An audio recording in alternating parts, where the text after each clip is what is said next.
నమస్తే, welcome to Abhinav Bharat. తెలుగునాట జన్మభూమి కార్యక్రమం పేరు చెబితేనే చంద్రబాబు గుర్తుకొస్తారు. ఆ కార్యక్రమాన్ని తన బ్రాండ్ మార్క్గా మార్చుకున్నారు చంద్రబాబు. ఏపీలో మళ్లీ దశాబ్దాల తర్వాత జన్మభూమి కార్యక్రమం పేరు వినిపిస్తోంది. ఏపీలో కూటమి అధికారంలోకి రావడంతో జన్మభూమి 2 కార్యక్రమాన్ని 2025 జనవరి నుంచి ప్రారంభించబోతున్నారు. అయితే ఇందులో డిప్యూటీ సీఎం పవన్ కళ్యాణ్ కీలక పాత్ర పోషించబోతున్నారు. 2024 ఎన్నికల ప్రచార సమయంలో పవన్ చాలాసార్లు చాలా విషయాల్లో అప్పటి ముఖ్యమంత్రి జగన్పై తీవ్ర విమర్శలు చేస్తూ వచ్చారు. ఆకాశంలో హెలికాప్టర్లో వెళ్తూ కింద చెట్లను నరికించే సీఎంని ఎక్కడా చూడలేదంటూ ఎద్దేవా చేసేవారు. గత పాలనలో చెట్ల నరికివేతపై పవన్ అనేక సార్లు స్పందించారు. తాజాగా కూటమి ప్రభుత్వం రావటం, తాను ఉప ముఖ్యమంత్రి కావటం, దాంతోపాటు అటవీ శాఖ కూడా తన దగ్గరే ఉండటంతో వన సంరక్షణ దిశగా పవన్ చర్యలు మొదలుపెట్టారు. మంగళవారం సీఎం చంద్రబాబు అధ్యక్షతన రాష్ట్ర సచివాలయంలో పంచాయతీరాజ్, గ్రామీణాభివృద్ధి, పర్యావరణం, అటవీ శాఖలపై సమీక్ష జరిగింది. ఈ శాఖలకు మంత్రి పవన్ కళ్యాణే కావటంతో చంద్రబాబు, పవన్ కలిసి కీలక నిర్ణయాలు తీసుకున్నారు.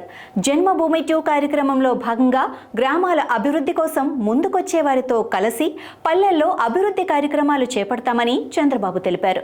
వచ్చే 5 ఏళ్లలో గ్రామాల్లో 17,500 కిలోమీటర్ల సిమెంట్ రోడ్లు, 10,000 కిలోమీటర్ల డ్రైనేజీలు నిర్మిస్తామని, పంచాయతీరాజ్ శాఖకు ఇవ్వాల్సిన 990 కోట్లను వెంటనే ఆర్థిక శాఖ నుంచి ఇస్తామని ఆయన అన్నారు.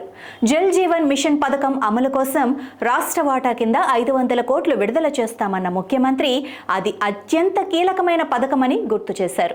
ఈ పథకం కోసం రాష్ట్ర ప్రభుత్వం తన వంతుగా కొంత డబ్బును ఖర్చు చేస్తే చాలు, మిగతాది కేంద్రం చూసుకుంటుందని, తద్వారా పేదలకు ఇంటింటికి కుళాయి, తాగునీరు వస్తుందని అన్నారు. గత వైసీపీ పాలనలో ఈ పథకం అటకెక్కడంతో ప్రజలు ఎంతో నష్టపోయారన్నారు. ప్రస్తుత ప్రభుత్వం దీన్ని ముందుకు తీసుకెళ్లేందుకు అడుగులు వేస్తుందని, దీని వెనుక కూడా మంత్రి పవన్ కళ్యాణ్ చొరవ ఎంతో ఉందని చంద్రబాబు అన్నారు. జన్మభూమి 2 ప్రారంభమైతే రాష్ట్రంలోని చాలా పార్కుల రూపురేఖలు మారిపోతాయన్నారు.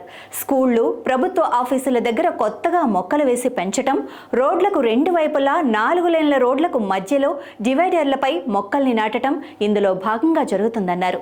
ఇది వరకు 2014-19లో చంద్రబాబు ఇలాంటి ప్రయత్నాలు చాలా చేశారని, ముఖ్యంగా విజయవాడలో ఇలాంటివి చేసి చూపించారని, వైసీపీ వచ్చాక సరిగా నిర్వహించకపోవడంతో నిరుపయోగం అయిపోయిందని మంత్రులు విమర్శించారు.